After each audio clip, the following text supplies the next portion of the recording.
Hello mga kasisi! Welcome to my mini vlog. So today, ihatid namin si baby girl sa Kumon. So, after sa Kumon, mag-go na naman kami sa park. So, mag-run-run ang dalawa. So, ito, nagkukulitin sila. Then, while sa Kumon si baby girl, nag-grocery namin ni hubby and baby boy para sa konsumo. So, nasa GY kami. Nag-grocery kami sa GY. So, ngayon naman, after ng kumo niya, binilan ko siya ng snacks. Well naman, nag-wait naman kami ni daddy niya kasi may kinuha sa office din. So, uhaw si baby girl at si mommy girl.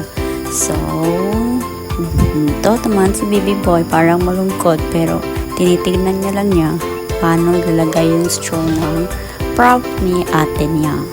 So, nasa ano lang to, nasa kilid lang to ng road. So, mini ano siya, parang mini coffee shop siya. So, ito lang. Affordable naman. Lalo na yung coffee. Affordable kaayo. So, ito, pumipili pa siya ng gusto niya. Tapos, after ng daddy niya, pumunta na kami sa park. So, ito na yung park kung saan malaking habulan sila dito ng baby brother niya. At saka yung daddy niya din, nag-jogging na din. So, ako na lang yung kulang mag-jogging. But, I'm so busy. So, ito sila. Pinibidyohan ko. Ang saya-saya. Nagtatakbo-takbo. Tapos, yun naman yung daddy niya. Nagre-ready para mo takbo-takbo din. So, yan. Ang ganda-ganda talaga ng panahon. Afternoon na din to. Pinahayaan talaga namin magtakbo-takbo. Yun. Pumunta sila sa yung daddy niya. So, ito na si ate. Pati si baby brother niya. Yan. Nag-ano sila ng 1, 2, 3, ready, set, go.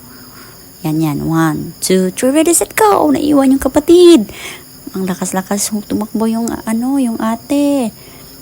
Yan. Tumatakbo na sila. Tapos, hihingi ito ng ng snack mamaya. Kasi gugutumin at uuhawin. Buti na lang, may malapit na 7-Eleven. May malapit na 7-Eleven. Actually, dalawang 7-Eleven na sa kalang building. So, kung gugutumin ka or uhaw tapos wala kang dala, so, may mabibilhan naman. At saka may parking lot din dito pag magdala kayo ng car or motor. Ang karamihan dito ay nagbabike. Kasi maganda magbike dito. Tapos naga-badminton. Mostly din is nag-jogging. Jogging talaga. More on sports talaga dito. Pati mga bata din. Mga dogs din. Yan.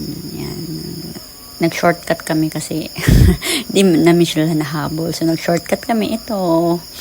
Namin. Kasi siya sa worst daddy daw and ate. So, ito maglalaro. Dito yung inilalagay ng bike. So, mostly talaga yung mga teenager dito, may mga bike talaga silang dala kasi maganda dito mag-bike. So, ito, nagja-jogging sila, yan, mga bikers, tapos dito, naglalaro. Tapos, afternoon, inuhaw, nagutom, pumunta kami ng 7-Eleven, bumili. So, ito na yung resulta ng takbo-takbo. So, hanggang gabi na. Then, after nitong mga 15 minutes, umuwi na kami. Tinawag ko na kasi gabi na. So, thank you for watching. Hanggang sa muli mga sisi.